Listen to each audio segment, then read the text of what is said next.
नमस्कार, आप देख रहे हैं मौसम तक चैनल पर नेशनल वेदर बुलेटिन। अगले 24 घंटों के दौरान यानी 8 जनवरी 2026 के दिन पूरे भारत में मौसम कितना बदलने वाला है। सर्दी कहर ढा रही है और जिन लोगों को ये लग रहा था कि इस बार सर्दी नहीं पड़ रही है, अब उनको लग रहा होगा कि अब बस इतना ही ठीक है, क्योंकि तापमान कई जगहों पर रिकॉर्ड तोड़ नीचे पहुंच रहा है और खासतौर पर दिन में भी पारा नीचे जा रहा है। तो किन जगहों पर सबसे ज्यादा सर्दी आज रही, लगभग 36 स्थानों का मैंने डेटा निकाला है। आइए सबसे पहले इन आंकड़ों को देखते हैं, तापमान के आंकड़े, किन जगहों पर सबसे ज्यादा सर्दी पड़ी और उसके बाद बात करते हैं कारण क्या रहा।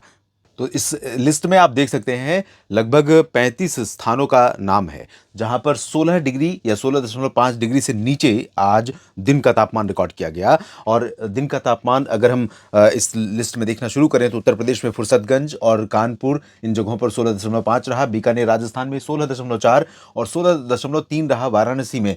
16.2 रहा, हमीरपुर में, और 16.1 डिग्री सेल्सियस तापमान मध्य प्रदेश के दतिया, राजस्थान के गंगानगर में दर्ज किया गया। 16 डिग्री तापमान कई जगहों पर दर्ज किया गया है, जिसमें आप देख सकते हैं उत्तर प्रदेश में बस्ती और तमिलनाडु में कन्नूर, मध्य प्रदेश में खजुराहो, उत्तर प्रदेश में खीरी, नजीबाबाद उत्तर प्रदेश में। और इसके नीचे 15 वाला तापमान शुरू हो गया, 15.9 राजस्थान के भीलवाड़ा में, और चूरू में 15.5, इतना ही गाजीपुर उत्तर प्रदेश में दर्ज किया गया जो पूरब में है, पूर्वी उत्तर प्रदेश में। और आजमगढ़ में भी 15.4 डिग्री सेल्सियस तापमान रहा, साथ में जम्मू, लुधियाना और मेरठ में भी इतना ही तापमान दर्ज किया गया। जम्मू कश्मीर, पंजाब, उत्तर प्रदेश, इन सभी भागों में इस तरह की स्थितियां बनी है। 15.3 डिग्री सेल्सियस तापमान हरियाणा के रोहतक में दर्ज किया गया है, और पटियाला पंजाब में भी 15.2 डिग्री पारा दर्ज किया गया। 15 डिग्री सेल्सियस 3 जगहों पर रहा, बुलंदशहर उत्तर प्रदेश, करनाल हरियाणा, कोटा राजस्थान। अब इसके नीचे तापमान आ जाता है 14.9 गोरखपुर में, यानी पूर्वी यूपी में भी कड़ाके की सर्दी इस समय दिन में भी पड़ रही है। हरदोई में तापमान दर्ज किया गया 14.5, 14.4 रहा अलीगढ़ में, हरियाणा के हिसार में 14.1, आगरा उत्तर प्रदेश में 14 डिग्री और 13.9 माफ कीजिएगा दिल्ली के पालम में दर्ज किया गया। दिल्ली में आज मुझे लगता है इस सीजन का 2025 और 26 की सर्दी का सीजन जो है, जिसमें दिसंबर और जनवरी मुख्यतः आते हैं, इसमें पहला दिन है जब 13.9 डिग्री सेल्सियस तापमान पहुंचा है, 14 से नीचे। ये कोल्डेस्ट डे इस सीजन का है संभवतः। मुरादाबाद उत्तर प्रदेश में 13.8 और 13.4 रहा चंडीगढ़ में, चंडीगढ़, और 13.2 रहा हरियाणा अंबाला में, शाहजहांपुर उत्तर प्रदेश में 13.2 और 12.9 बरेली में, जबकि अमृतसर में पंजाब में 11.8 डिग्री सेल्सियस तापमान दर्ज किया गया। तो ये स्थिति तापमान की रही। और अब हम जानेंगे किस तरह के मौसम की संभावना पूरे भारत में नजर आ रही है। दोस्तों, आपने देखा तापमान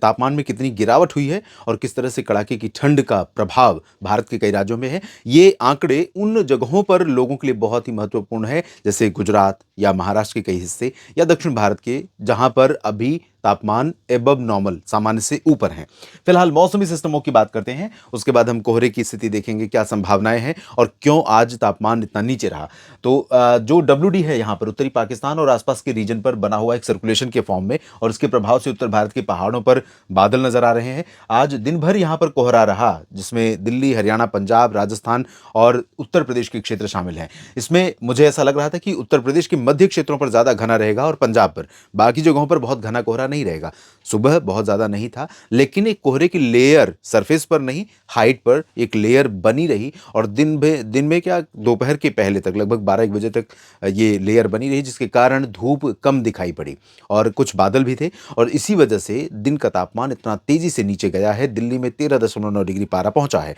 और हवा उत्तर पश्चिमी दिशा की, और नीचे से थोड़ी नमी इधर से। तो ये जो नमी है, ये कहीं ना कहीं इस कोहरे को बढ़ाने का काम कर रही है, तो इसकी वजह से यहां पर रहा, और ये सिस्टम आगे मूव कर रहा है, लेकिन कुछ बादल यहां पर प्रिवेल करेंगे। इस बीच बंगाल की खाड़ी पर बना सर्कुलेशन, कम दबाव, और उसके बाद वेल मार्क्ड होते हुए अब डिप्रेशन की इंटेंसिटी में पहुंच गया है, और उसके प्रभाव से दक्षिण भारत के तटवर्ती हिस्सों पर बादल आने वाले समय में बढ़ रहे हैं और बढ़ेंगे, और इसके चलते दक्षिण भारत के कुछ भागों पर बरसात हो सकती है। ये बादल यहां पर आंध्र प्रदेश और तेलंगाना तथा महाराष्ट्र और कर्नाटक के ऊपर भी पहुंच सकते हैं, लेकिन इन जगहों पर क्या ये बादल बरसात देंगे, और पूर्वोत्तर भारत या पूर्वी भारत पर बादलों का क्या प्रभाव दिखाई पड़ेगा, जो श्रृंखला बनेगी,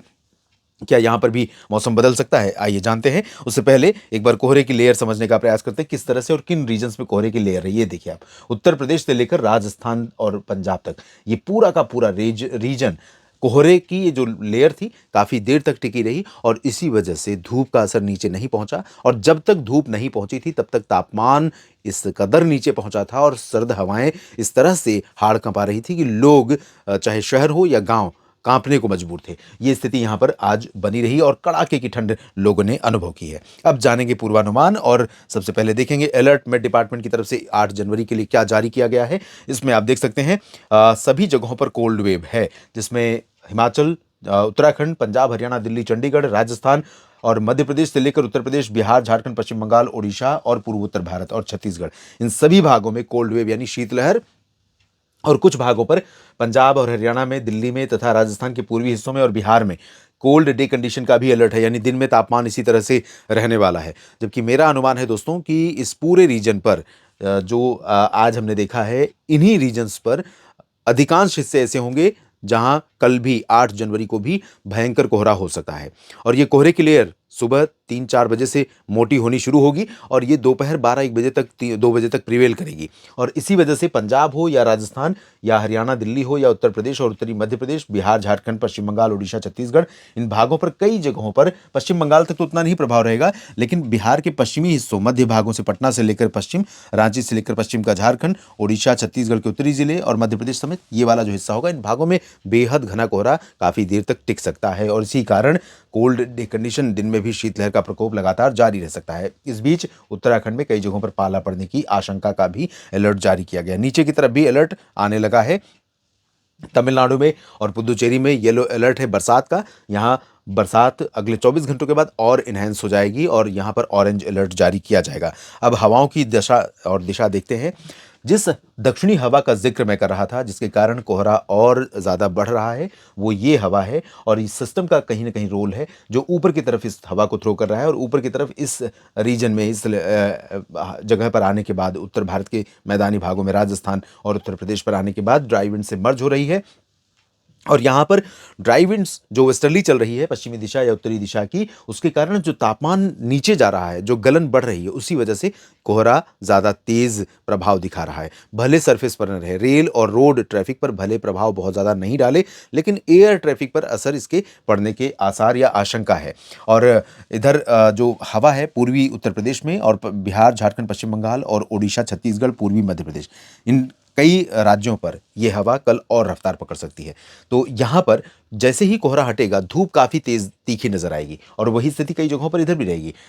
मैं बार बार ये कहता हूँ कि इस समय जितनी भी सर्दी पड़ रही है, अगर ये हवा रुक जाए और धूप पूरी तरह से दिख जाए, तो अभी इस समय जनवरी के पहले पखवाड़े में आप चाहे दिल्ली में हो या पटना या रांची में हो या भोपाल या लखनऊ, अयोध्या या फिर जयपुर, इन जगहों पर भी जहां अभी आप कांपने को मजबूर हैं, वहां पर दिन के 10-11 बजे भी धूप में खड़े नहीं हो पाएंगे। लेकिन सारा खेल हवा का है और धूप का न पहुंचना है। तो इस वजह से सर्दी पड़ रही है और पड़ती रहेगी। WD भी फिलहाल उत्तर भारत में नहीं है, पूर्वोत्तर में भी इसका प्रभाव नहीं है, लेकिन नीचे की तरफ आप देखेंगे तो प्रभाव यहाँ पर बढ़ता जा रहा है बादलों का और इन बादलों के चलते दक्षिण भारत में तमिलनाडु और पुदुचेरी में फिलहाल मध्यम से तेज बारिश शुरू हो जाएगी तटवर्ती रीजन में और धीरे धीरे आंतरिक हिस्सों पर भी बारिश बढ़ेगी। फिलहाल बादल यहाँ बेंगलुरु और मैसूरू तक और कोचीन तक पहुंचेंगे, केरल में त्रिवेंद्रम तक पहुंचेंगे, अनंतपुर और बापतला तक पहुंचेंगे, लेकिन इधर अभी फिलहाल बारिश की संभावनाएं, आशंकाएं नहीं है। वेल्लोर, सेलम ज़्यादा से ज़्यादा यहाँ तक कुछ बूंदें पड़ सकती हैं। आंतरिक रीजन पर कर्नाटक के पूरे आंतरिक रीजन और तटवर्ती हिस्से, तेलंगाना और आंध्र प्रदेश का पूरा हिस्सा फिलहाल ड्राई रहेगा, लेकिन नेल्लोर और ये वाला जो हिस्सा है यहाँ पर कुछ बादल जरूर दिखाई पड़ेंगे। मध्य भारत में भी ओडिशा, छत्तीसगढ़, मध्य प्रदेश, महाराष्ट्र, गुजरात, यहाँ पर भी पूरी तरह से साफ और शुष्क मौसम रहेगा। लेकिन जिस तरह की विपरीत दिशा की हवाएं आपस में मिल रही हैं और लगातार नीचे से हवा आ रही है, नमी इधर से भी बढ़ रही है और ड्राई विंड्स उत्तर से आ रही है, जिसके चलते कुछ बादल, कुछ क्लाउडिंग हो सकती है हमें देखने को मध्य भारत के भागों में, चाहे गुजरात की बात करें या वेस्ट एमपी और महाराष्ट्र की बात करें, यहाँ पर दिख सकती है और कुछ बादलों की लड़ी यहाँ पर दिखाई पड़ सकती है। ये वाला जो हिस्सा है अंबिकापुर और रायपुर, राउरकेला समेत ये वाला हिस्सा, तो यहाँ पर भी हल्के हल्के बादल दिखाई पड़ सकते हैं, लेकिन ये बादल यहाँ पर कोई परिवर्तन मौसम में लेकर आने वाले नहीं है। बिहार, झारखंड, पश्चिम बंगाल, ओडिशा, छत्तीसगढ़ समेत ये पूर्वोत्तर का क्षेत्र भी पूरी तरह से ठंडा रहेगा और ड्राई वेदर वाला रहेगा। यहाँ पर ना बादल होंगे इन रीजन्स में, बिहार में, लेकिन यहाँ पर कोहरा अभी प्रभाव दिखाने वाला है और कड़ाके की ठंड का प्रकोप लगातार जारी रहने वाला है। दोस्तों, वही स्थिति उत्तर प्रदेश में और राजस्थान, गुजरात या पंजाब, हरियाणा, दिल्ली और साथ में उत्तर भारत भारत के पहाड़ों पर रहेगी, जहां मध्यम से घना कोहरा लगातार जनजीवन को प्रभावित कर रहा है और दिन का तापमान भी सामान्य से नीचे दर्ज किया जा रहा है, रात की तरह ही। तो रात में ही नहीं बल्कि दिन में भी कड़ाके की ठंड और कोहरा, ये डबल अटैक इस समय उत्तर भारत के मैदानी क्षेत्रों में और मध्य भारत तथा पूर्वी भारत के कुछ हिस्सों पर लगातार जारी है। इस वीडियो में फिलहाल इतना ही। आप मेरे साथ लगातार बने रहिए मौसम तक के साथ, और ये जानकारी अगर आपको ठीक लगे तो वीडियो को लाइक और शेयर करिएगा, कमेंट सेक्शन में अपनी बात लिखिएगा, और चैनल को सब्सक्राइब नहीं किया है तो आपसे निवेदन करूंगा कि इस चैनल को सब्सक्राइब कीजिए, ताकि मौसम का अपडेट आप तक पहुंचे। और मौसम तक फेसबुक पेज पर भी आप मुझे फॉलो कर सकते हैं। सभी किसान साथियों का, सभी मित्रों का ये वीडियो देखने के लिए दिल से धन्यवाद।